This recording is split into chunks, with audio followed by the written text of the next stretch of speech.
The little boy held a piece of chalk between his toes, writing something on the floor. His sister thought he was drawing a triangle, but the position of his final stroke was off. No, Christy, don't start there. His father then took the chalk and drew a perfect triangle beside him. Now that's a triangle. Yet the boy struggled to erase it. That's when his mother realized it wasn't a triangle at all, it was a capital letter A. The boy's expression confirmed his mother was right. He dragged himself to the open space in the middle of the room, struggled to sit up, and began writing again. This time, it was a capital M. His family was somewhat surprised, but they simply watched in silence, afraid the slightest sound might disturb him. Then came O. Two simple letters, yet they left the boy's hair drenched in sweat. Tears streamed down his mother's face. Though he hadn't finished, she already knew the word, mother. The boy collapsed on the floor, exhausted. It was the first time he had ever written a complete word. Jesus Christ. He's a brown. He's a brown, all right. At last, he had earned his father's recognition. Proud, his father hoisted him onto his shoulders and carried him to the pub, announcing to everyone that his son was no fool. This is Christy Brown, my son. Genius. The boy's name was Christy. He was born with cerebral palsy. Only his left foot could move freely. Because he couldn't speak, everyone had assumed he was an idiot. One day, Christy heard his mother fall down the stairs. He struggled to reach the top of the staircase. When his right foot got stuck, he kicked it free with his left, then slid down the stairs and pounded on the door with all his might. A neighbor heard the banging and peered through the door to find his mother lying on the ground. She was saved. His father built him a cart so he could play with the other children. As Christy grew, the small cart became a larger one, and Christy continued to improve. Slowly, he learned to speak, though only those closest to him could understand. Despite having only one functional foot, he learned to paint with it. Even with his disability, he joined in football games. Christy was a dedicated goalkeeper. When the opposing team took a shot, he blocked it with his head. When opponents bullied him, he bit back. His tenacity earned him a penalty kick. A cripple lying on the ground made the opposing goalkeeper let his guard down, but he had underestimated Christy's golden left foot.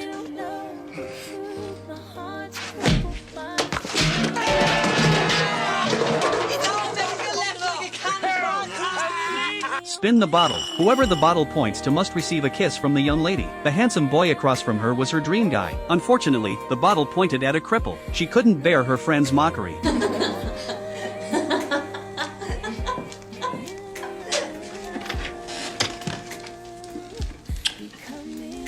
Sure, you're the nicest of the lot. And you've nice eyes too.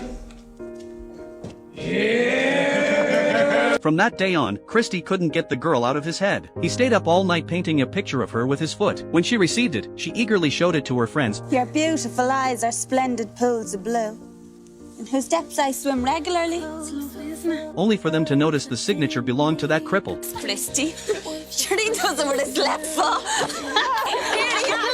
You love a cripple, she's in love with a cripple.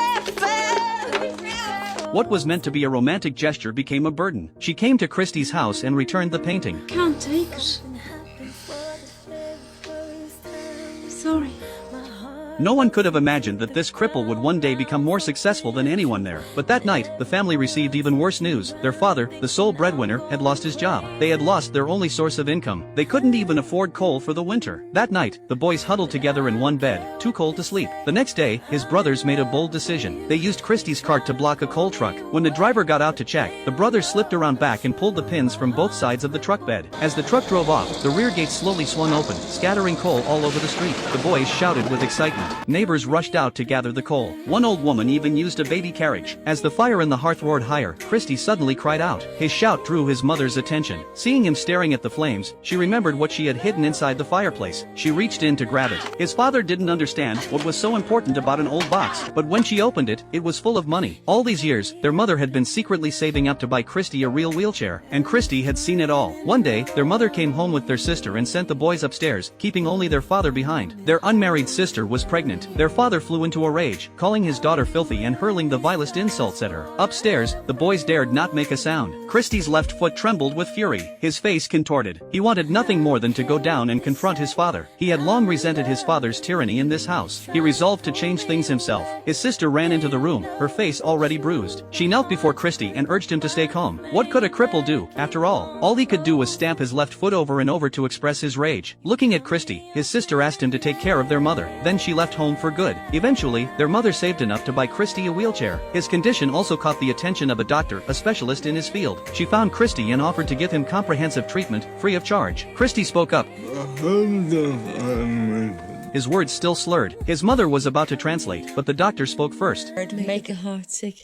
She was the first person outside the family to understand him. Christy agreed to the treatment. He was far from the only patient there, but most were children. As an adult, Christy felt out of place. His pride made him resist the treatment. He went back home, but the doctor didn't give up on him. She followed him to the Brown household and urged him to continue. Christy, if you like, we can work here.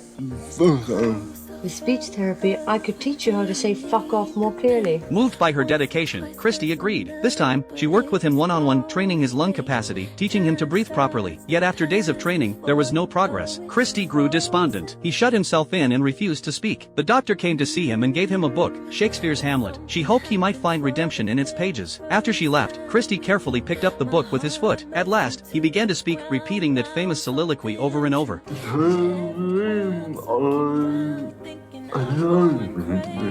As her son slowly improved, his mother grew worried. She knew Christy had fallen in love with the doctor. His father dismissed it. As long as the boy was getting better, what did it matter? But his mother said that loving anyone meant Christy would get hurt. She never imagined that hurt would come so soon. One day, the doctor came to Chris with news. A friend of hers who owned a gallery could arrange an exhibition for him. Over all these years, painting had been the one thing Chris never gave up on. Through sheer determination, he had become a locally renowned artist. This was truly a once-in-a-lifetime opportunity. Looking at the doctor standing before him, Brown finally confessed the feelings he had held back for so long. I like you very much. And I like you, Christy. You have the heart of a poet. The doctor had no idea how much she meant to Chris. With help from the doctor and her friend, the exhibition was a resounding success. Chris basked in the applause, drinking heavily that night. His mother worried but couldn't stop him. At Chris's insistence, she left early. At the table, emboldened by alcohol, Chris confessed his love to the doctor once more, but she revealed that the friend who had arranged the exhibition was her fiancé. Unable to accept this, Chris loudly offered his congratulations.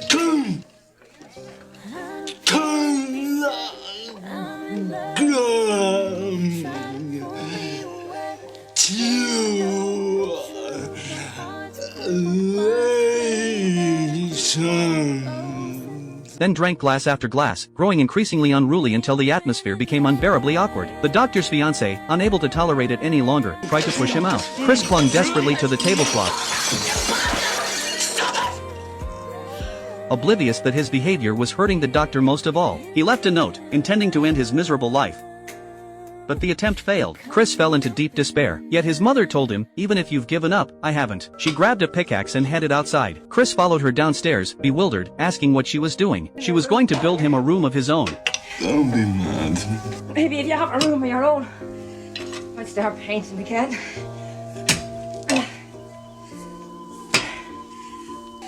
You have my heart broken, Christy Brown. Sometimes I think you are my heart. Look, if I could give you my legs, I would gladly take yours. What's wrong with you, Christy? I'm sorry, Mom. Chris began mixing cement. Then his father arrived and, seeing these two awkward would-be construction workers, You have a look at this.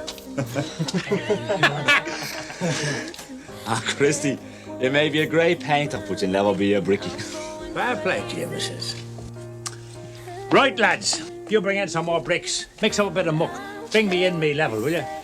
Brown and Son contractors are on the job. joined in. The family turned it into a building competition, but their mother secretly whispered to her sons, "Let your father win." Their father worked with gusto and finished ahead of the others. Well, Christy, that's the nearest he'll ever come to saying he loves you. That day, mother and son returned home in high spirits only to find their father collapsed on the floor. Chris pushed the door open with all his strength, but his father had died without warning. While his father was alive, Chris always felt the man lacked understanding and affection for his family. Only after his death did Chris realize that all those years, the reason he had rarely been mocked or insulted by outsiders was largely due to his father's fierce, unyielding temperament, a presence no one dared provoke. His father had been his shield against the world's cruelty. The family went to their father's favorite pub to settle his debts. Chris sang his father's favorite song, and his brothers and their father's old friends joined in. But this drew the ire of some local thugs. The old friend warned them off. He was singing that for his father. His father was nothing but a mouth.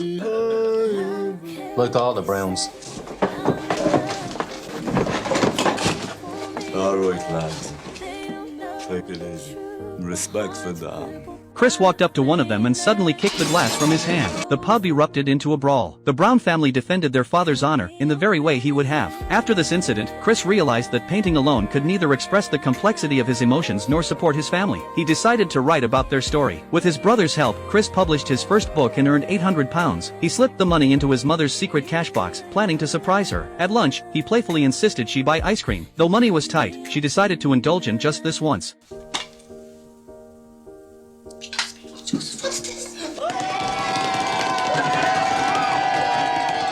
Chris then handed her all the money. She gasped, "This is more than your father earned in a year, but I can't take it." His mother had worked hard her entire life but never learned to spend on herself. She had given everything to this family. Later, she bought Chris a typewriter so he could write independently. Chris's talent gained wider recognition, and life steadily improved. One day, Eileen invited him to speak at a charity event. Chris readily agreed. There, he met a woman named Mary, his temporary caregiver. Having read Chris's story, she became intrigued by this man. Chris, in turn, showed her his wit and charm. Eventually, Mary fell for him, and they became husband and wife. My Left Foot doesn't feel like a typical film, it's more of a chronicle of Chris's life. Some might find the love story at the end too rushed, but during all that time spent waiting in the wings, Mary had already come to know Chris's journey through his book. Its power had filled her soul. Chris, too, sensed something different about Mary. She didn't see him as a cripple, but as a person with his own dignity and identity. That's why he seized the moment with everything he had. If you're facing hardship now, or anticipating struggles ahead, never give up. So what if you've lost the ability to move? So what if you've lost love? I still have my left foot. I will find love again. As long as you persevere, there's always a way forward. Follow me, and I'll share more inspiring stories.